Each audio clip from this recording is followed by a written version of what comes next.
Thấy cái logo cú đấm này là có gì quen thuộc không? Đó chính là logo của thương hiệu Riot, một nhà sáng lập sản xuất của trò chơi Liên minh huyền thoại. Và ngày hôm nay là đây là chữ Riot Game, mình đã tạo được một cái chiếc hộp rất là bất ngờ, bí mật ở trong đây.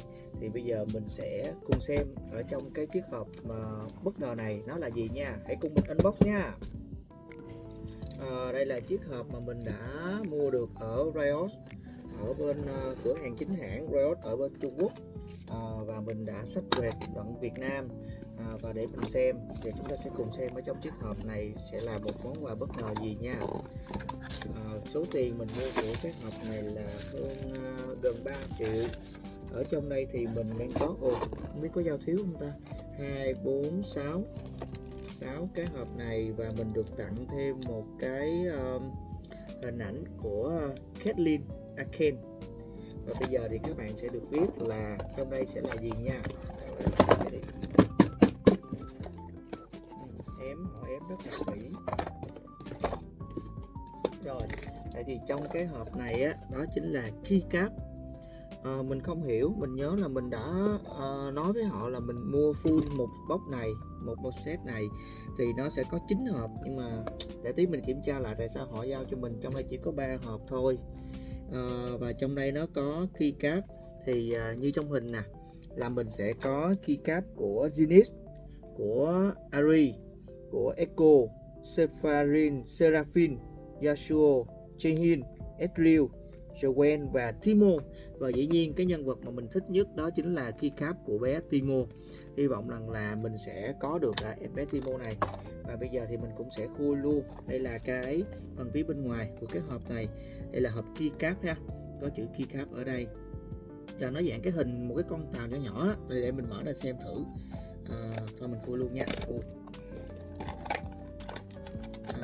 Nó có một cái card nữa ở trong đây là mình sẽ biết được là cái card đó là con gì. Nhưng mà thôi để bất ngờ thì mình sẽ mở luôn từ cái hộp, từ cái này. Timo màu hồng rồi. Đây mình đã có được, đó chính là bé Ari, bé hồ ly. Thì trong đây nó sẽ có hai cái keycap ha. Cái này là cái mình nghĩ là mình sẽ giật thử đây.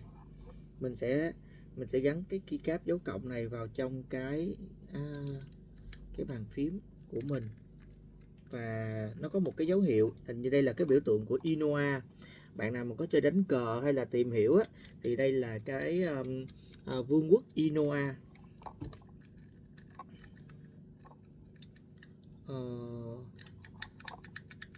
Cái này á mình cũng có thể dùng làm móc khóa để đi trên đường. Cũng có thể là mình sẽ gỡ cái này ra để mình gắn vào trong cái bàn phím máy tính của mình, để mà là cái biểu tượng của em bé Ari. Cũng khá là dễ thương, chibi xinh xinh ha. Để mình coi cái này có gỡ được không ta, hình như là không. Nghĩ là nó phải rồi để mình xem có cái nút nào gỡ. Không có gỡ được. Xong là mình đã có được một cái keycap xinh xinh này rồi. Đây là nè. Bây giờ mình sẽ cố gắng mình mở một hộp nữa nha, để mình đi tìm em bé Timo của mình. Hy vọng rằng là Timo nha, làm ơn. Quên lúc nãy ở đây có một cái card nữa để mình cho bạn xem. Đây, cái card này là Harry ha. Rồi bây giờ Timo làm ơn Timo. Thôi mình check card đi xem gì nè. Echo